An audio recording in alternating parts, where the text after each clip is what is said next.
Greetings, my fellow YouTubers, and welcome to Big D's Entertainment Rankings and Reviews. My name is Joel, better known to y'all as the Big D's. Now I'm going to bring to you another ranking.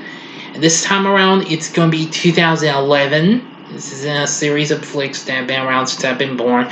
But of course, this is going to be a full vid, since I took down the original vids of these down because I went too quickly and a lot of y'all didn't see them and I feel bad. So I'm going to redo these years of movies in one whole vid for the year, that is. Now, before I get into this, I'm going to bring up honorable mentions.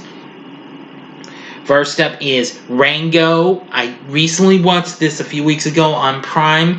It's not too bad of a movie. It's pretty good. Johnny Depp's real good in this as he reteams with Gore Verbinski for this. Real good. Next is I Am Number 4. This was a pretty underrated movie, but it's a pretty fun sci-fi flick, but I haven't watched it in a long time since the day it came out, but it's pretty good though. Next would be Hop, the second film from Illumination. It's cute and it's funny, a bit underrated though, but good though. Let's see, and Super 8.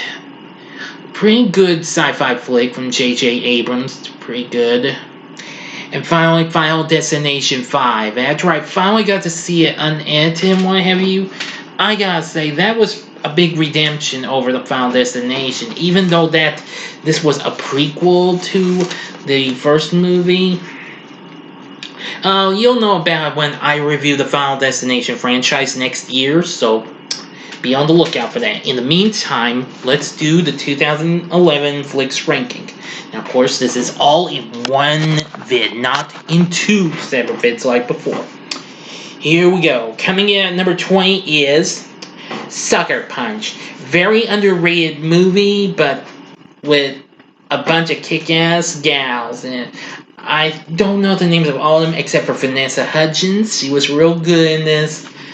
But I like the performances from the other girls. This was a real cool chick flick with lots of nerve and spunk. And action, too. So, that's number 20. And number 19 is Footloose, 2011. I like it a little, but not as much as the original, though, okay? Because I love the original Footloose a whole lot more. The guy who played Ren in this was alright, but I especially loved Julianne Hough's portrayal as Ariel, and Dennis Quaid did a good job as her dad. Some of the music was okay. I didn't quite care for some of the updates of the tracks. I mean, there was a total weak, disappointing version of Holding Out for Our Hero. Blake Shelton did Footloose, which was okay, alright and all, not as good as Kenny Loggins' version, though. The only song I liked from Footloose that kind of stays a little bit true to the original was Let's Hear It for the Boy, and it was done by Jana Kramer. Her version, though it has a bit of twang, a little country twang in it, it comes close to as good as the original Denise Williams version. So, enough said. The rest of the cast isn't too bad here. So, Footloose 2011's 19. Number 18 is The Help. Now, I know this was a pretty big flick. I mean, with a pretty big cast. Viola Davis, Octavia Spencer, Bryce Dallas Howard, Emma Stone. Yeah, they were all pretty good. Everybody was pretty good in this. This was a chick flick. And I like the atmosphere of it taking place during the time when blacks were, like, banned from stuff and not allowed to use or whatever for that white people are doing. So, I hope I'm not trying to be offending anybody of those colors. Thank you very much, because I don't want to be rude or anything. So, anyway, The Help is number 18. Number 17 is Pirates of the Caribbean on Stranger Tides. Well, although the last two movies were good in some ways, but not as good as Curse of the Black Pearl, this kind of redeems itself a little bit. I mean, I got to go see this. Johnny Depp redeems himself a little bit as Captain Jack Sparrow, and I like Penelope Cruz's performance. Ian McShane was good as Long John Silver. Yeah, not too bad. Pirates of the Caribbean Stranger Tides, it's not too bad. I tried to watch the last one, the fifth one, Dead Men Tell No Tales, and it wasn't catching on with me much. Sorry. So anyway, Pirates of the Caribbean Stranger Tides is 17. Number 16 is Rise of the Planet of the Apes. Now, this is the first of the prequel trilogy. Well, so far a trilogy. To the 1968 classic flick. I absolutely did like this movie. We got great performances from James Franco and many other stars. I like the way they made the apes look before they all got grown up. Caesar and all those others. Yeah, not too bad. Rise of the Planet of the Apes is 16, and number 15 is Rio. Now, this is a pretty good movie from Blue Sky. The same studio that did Ice Age. This was a pretty good movie. I like the performances from the cast. The music was fun and cool and what have you, but I did like the animation they did for it, so it's just fun. Rio, it's number 15. Number 14 is the Green Hornet. Now, I know this kind of got a little bit of hate on. I didn't think I was going to like this, but I thought it was pretty fun in some ways. I liked Seth Rogen. While he wasn't as good as Van Williams was on the TV show, but he did okay. He tried his best. But I did like Jay Chou's performance as KO. Though he wasn't quite as good as Bruce Lee, though, who played KO on the TV show, but he came close, though. Let's see, Cameron Diaz was good as Lenore Case, and, well, the rest of the cast wasn't too bad. Just had some hits or misses. But I'm glad they used that cool Flight of the Bumblebee song that, of course, was the theme song to the TV series. Yeah, really cool. I did like the way they made their vehicle, the Black Beauty look. That was awesome. So anyway, Green Hornet is number 14. And number 13 is Just Go It, starring Adam Sandler and Jennifer Aniston. Very good movie. This was a pretty much a good redemption for him after all these years. I mean, now he would give us some more good stuff later on, but some of his stuff's been going downhill. Now I heard about the new flick he just did, Uncut Gems. Don't know if I'll see it, but maybe I will sometime. But anyway, Just Go With is a pretty good romantic comedy. He and Jennifer Aniston are absolutely great. I loved the performances from the rest of the cast, Nicole Kidman, Dave Matthews, and everyone else. They were all pretty good. Oh yeah, and seeing Victoria's Secret model Brooklyn Decker, absolutely real good too. So Just Go With number 13. Number 12 is, I know this isn't high, or else this would have given me controversy. This is another hero flick that really got dissed. That's Green Lantern. Yeah, I know people didn't like it. I understand. It didn't quite do so well either, but I like it for certain reasons. Ryan Reynolds is funny and all in this. I mean, before he did Deadpool, let's see, I love Blake Lively in this. She was good.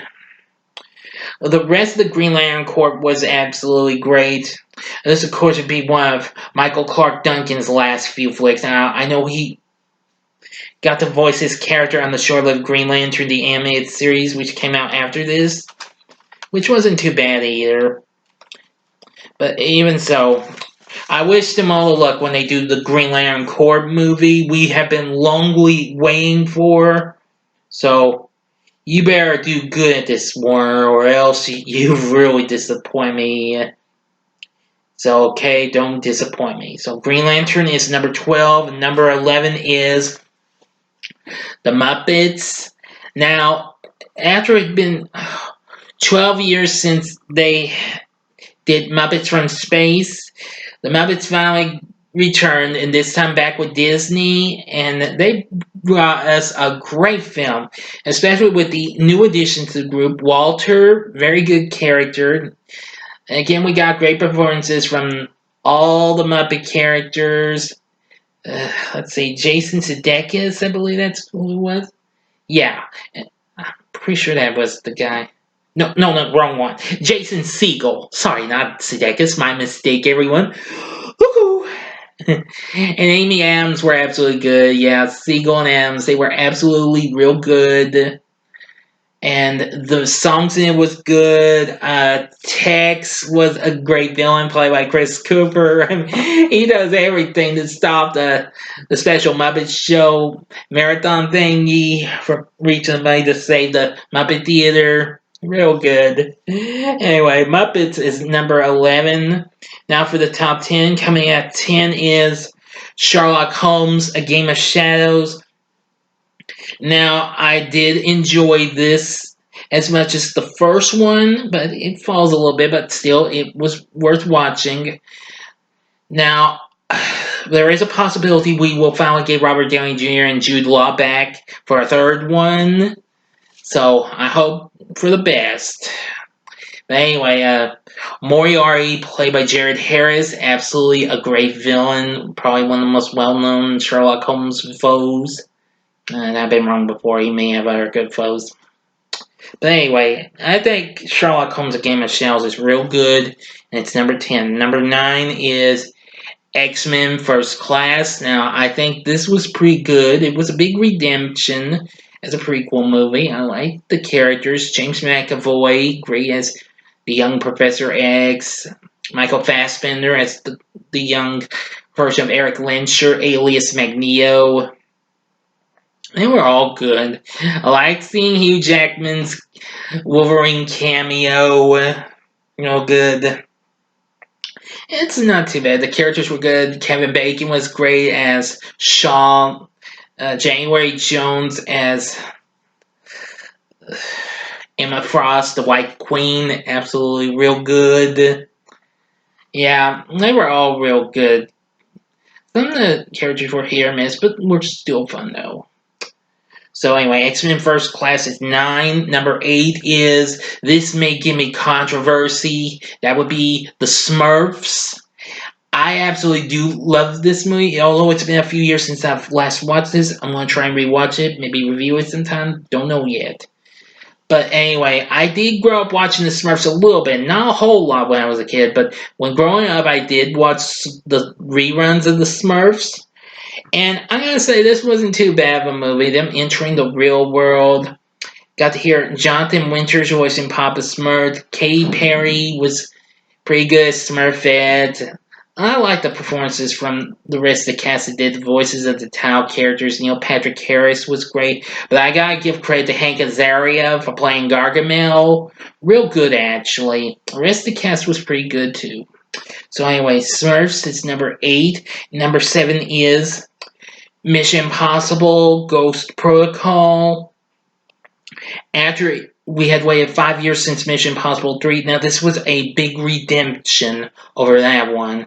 Mission Impossible 3 was okay and all, but not as good as number 2, but this redeems itself. Tom Cruise once again nails it as Ethan Hunt. I like the performances from the rest of the cast, old and new. So much fun you could get from Mission Impossible. I thought this was absolutely a fun blast. Directed by Brad Bird, the same guy who gave us The Incredibles and The Iron Giant. Very good. I like it. And that's number 7. And number 6 is Kung Fu Panda 2. I think this had even more fun, a little bit more fun than the first one, but once again, Jack Black, Angelina Jolie, Dustin Hoffman, Seth Rogen, Lucy Liu, Jackie Chan, the rest of the cast, they were absolutely great in their roles. I like the bad guy in this movie, but I gotta rewatch this again. But I think this was pretty fun. Kung Fu Panda 2, that's number 6. Number 5, the top 5. Number 5 is Transformers Dark of the Moon. This might give me controversy, but I don't care. I did like this a little bit more in Revenge of the Fallen. Well, not just because we got Shia LaBeouf back, but one last time as Sam.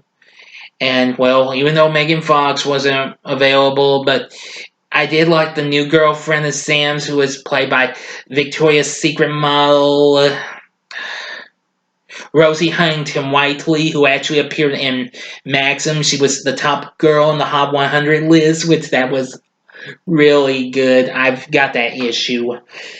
And I think her performance wasn't too bad. So,